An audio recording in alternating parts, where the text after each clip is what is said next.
Šajā epizodē uzzināsim, kā aktivizēt balss diktēšanu, izmantojot taustiņu kombināciju Windows H.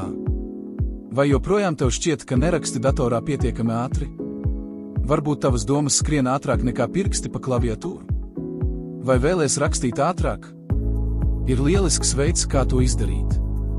Vienkārši nospied Windows H un ekrānā parādīsies diktēšanas rīks.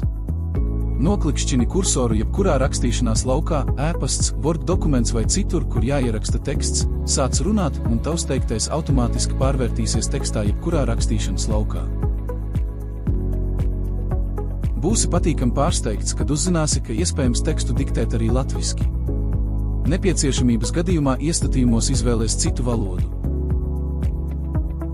Lai apturētu diktēšanu, vienkārši nospied jebkuru klaviatūras taustiņu vai klikšķini uz mikrofona ikonas.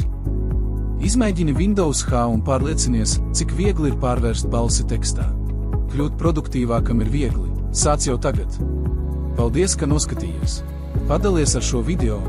Novērtēsim, ja nospiedīsi īkšķi uz augšu un abonēsi kanālu, lai saņemtu citus vērtīgus padomus.